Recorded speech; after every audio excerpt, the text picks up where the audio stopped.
اب دیکھیے یہ سورہ نور کی 30 اور 31 بڑی اہم آیتیں ہیں. مومن مردوں سے کہو کہ اپنی نظریں بچا کر رکھیں اور اپنی شرمگاہوں کی حفاظت کریں، یہ ان کے لیے زیادہ پاکیزہ طریقہ ہے، جو کچھ وہ کرتے ہیں اللہ اس سے باخبر رہتا ہے. 31 بھی پڑھ دوں پھر ساتھ ڈسکس کرتا ہوں.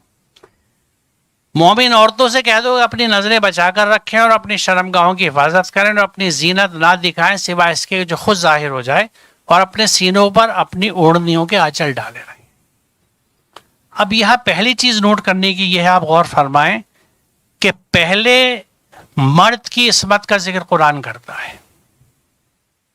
پہلے مرد سے کہا گیا ہے کہ اپنی نظریں بچا کر رکھو اور اپنی شرمگاہوں کی حفاظت کرو. یعنی قرآنی اور اسلامی سماج میں مرد کی عزت کو زیادہ اہمیت دی جا رہی ہے. اور فلسفہ کیا ہے کہ مرد اگر باعزت رہے گا تو عورت کی عزت پہ ہاتھ کون ڈالے گا؟ ہمارے یہاں عورت کی عصمت کو اہمیت دی جاتی ہے، اور وہ اس حد تک، یعنی ہم کیا لفظ استعمال کروں، ہم پہنچ گئے ہیں کہ کوئی بچی کسی سے بات کرتی بھی دکھے تو 10 افسانے بن جاتے ہیں کہ وہ تو کردار کی خراب ہے، مردوں سے بات کرتی ہے، اس سے آنکھ لڑاتی ہے، وغیرہ وغیرہ.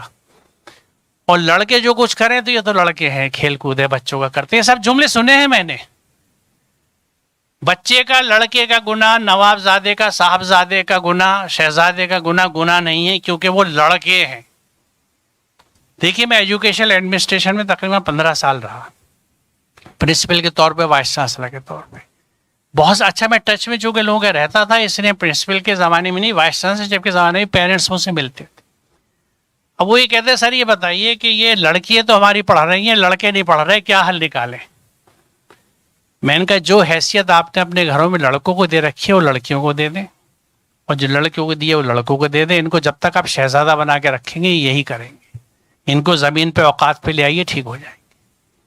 لڑکی کو اہمیت دیجیے، لڑکی کو ترجیح دیجیے، کیونکہ لڑکی کے متعلق پہلا سوال پوچھا جائے گا. سورہ تکویر پڑھ لیجیے گا. یہاں پہ اہم بات یہ ہے کہ مرد کی عصمت.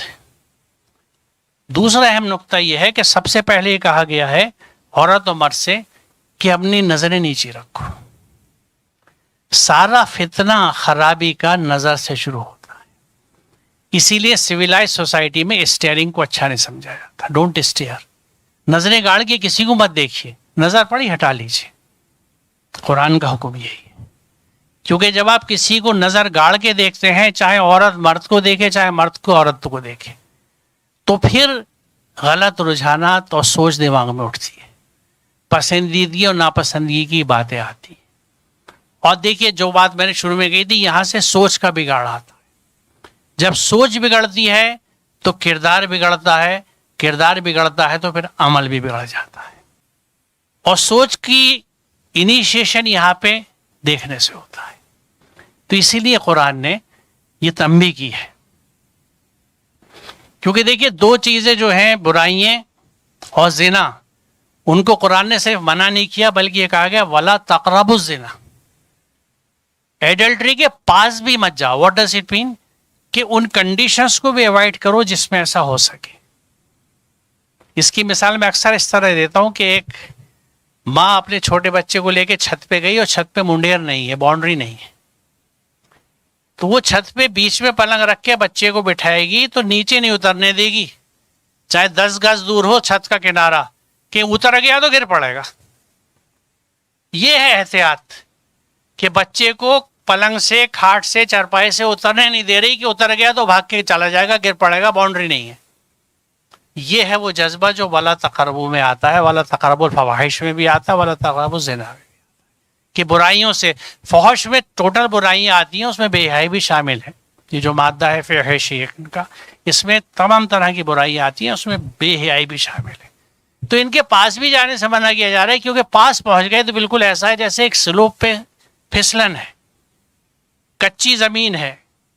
اکثر جاتے ہیں ہم ندی کے کنارے، دریا کے کنارے، اور کچا سا کنارہ ہے، تو وہاں اگر آپ ایک لمٹ سے آگے بڑھ گئے تو پھر پیر نہیں رکتا، سلپ ہوتا جاتا ہے اور آپ سیدھے دریا کے اندر. اکثر ایکسیڈنٹس ہوتے ہیں، ہم نیوز پڑھتے رہتے ہیں اس طرح کی. تو یہ اسپرٹ ہے قرآن کی کہ آس پاس بھی مت جاؤ ان کنڈیشنز کے. اور یہ ہمارے لائف اسٹائل سے ریلیٹڈ چیزیں کہ ہم کیا دیکھتے ہیں, کیا سوچتے ہیں, کیا کرنا چاہتے ہیں. Think good do good. اچھا سوچیے, اچھا کریے, اور اچھا سوچنے کے لیے قرآن سے بہتر کوئی چیز نہیں ہے.